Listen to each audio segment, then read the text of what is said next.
आज 11वीं बार पूरा विश्व 21 जून को एक साथ योग कर रहा है। योग का सीधा साधा अर्थ होता है जुड़ना, और ये देखना सुखद है कि कैसे योग ने पूरे विश्व को जोड़ा है। मैं बीते एक दशक में योग की यात्रा को जब देखता हूं तो बहुत कुछ याद आता है।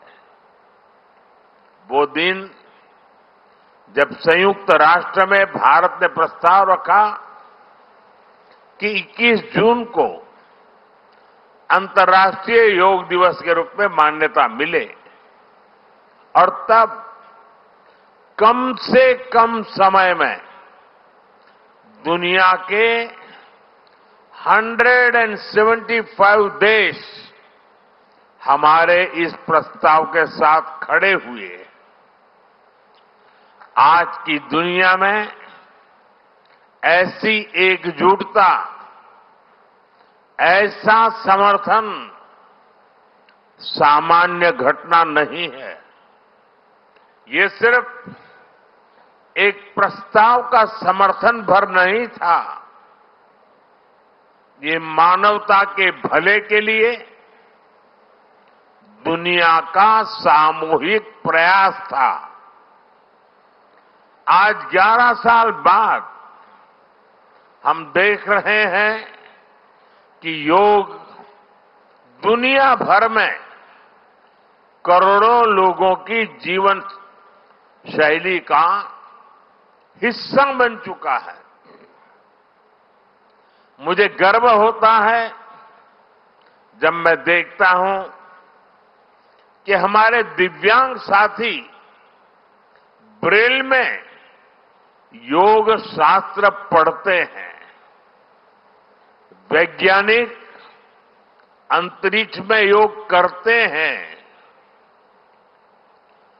गांव-गांव में युवा साथी योग ओलंपियाड में भाग लेते हैं।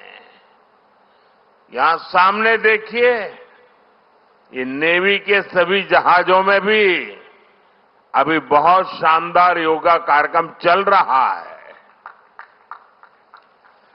चाहे सिडनी ओपेरा हाउस की सीढ़ियां हो या एवरेस्ट की चोटी हो या फिर समंदर का विस्तार हो, हर जगह से एक ही संदेश आता है, योग सभी का है और सभी के लिए है। Yoga is for everyone, beyond boundaries, beyond backgrounds, beyond age और एबिलिटी। साथियों, आज मुझे इस बात की खुशी है कि हम सभी विशाखापट्टनम में हैं। ये शहर प्रकृति और प्रगति दोनों की संगम स्थली है। यहां के लोगों ने इतना अच्छा आयोजन किया है।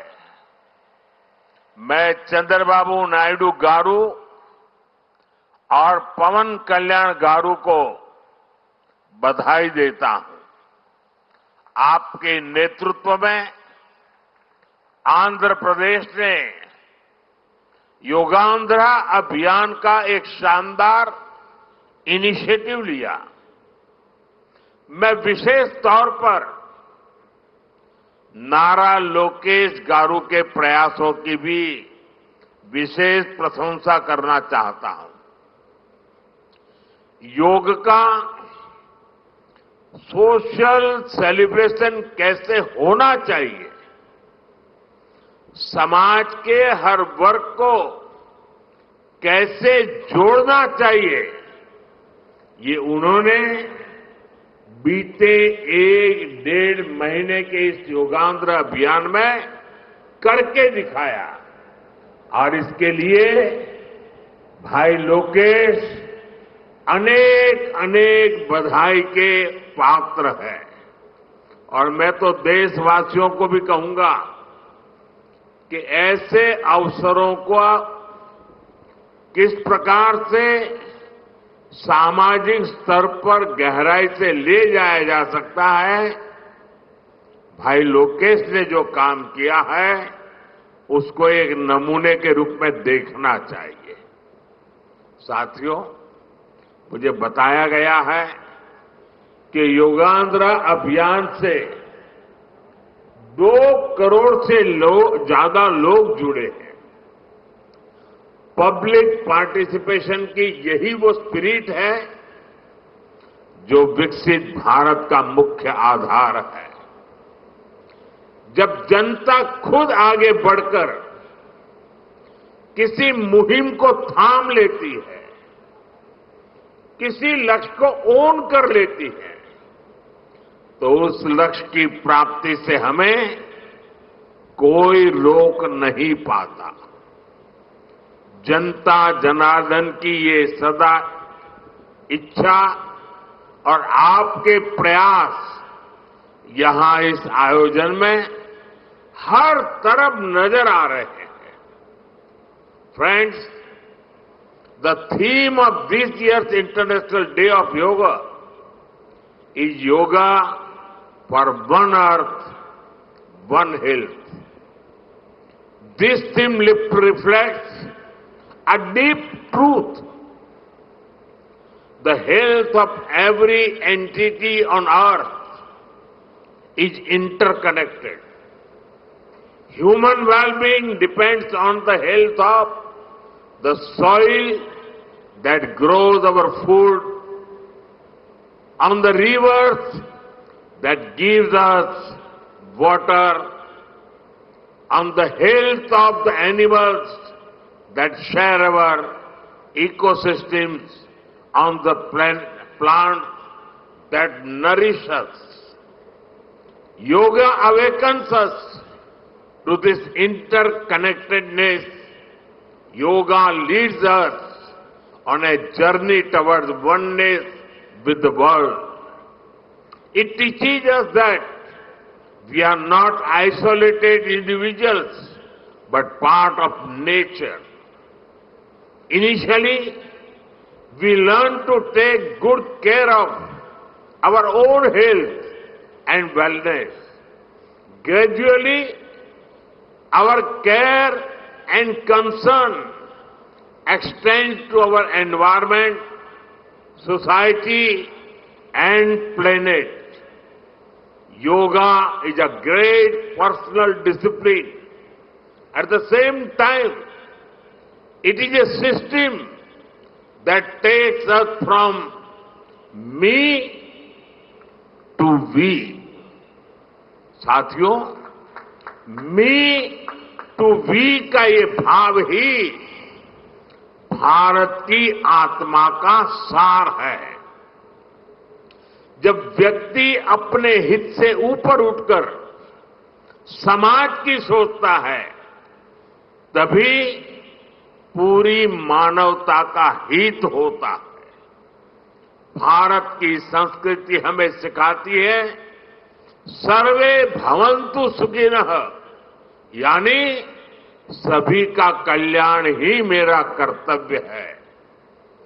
मैं से हम की ये यात्रा ही सेवा, समर्पण और सह अस्तित्व का आधार है।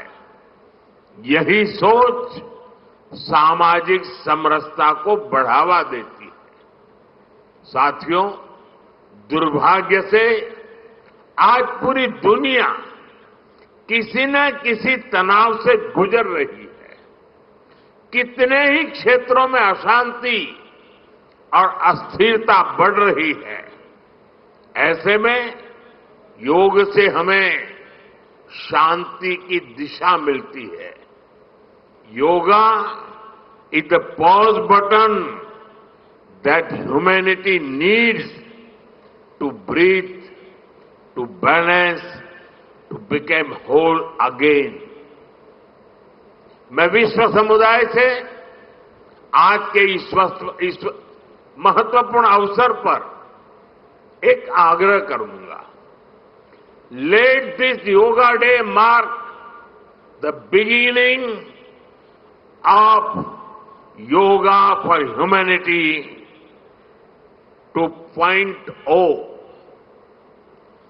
where inner peace becomes global policy, जहां योग सिर्फ पर्सनल प्रैक्टिस न रहे बल्कि ग्लोबल पार्टनरशिप का माध्यम बने, जहां हर देश, हर समाज योग को जीवन शैली और लोक नीति का हिस्सा बनाए, जहां हम मिलकर एक शांत, संतुलित और सस्टेनेबल विश्व को गति दें।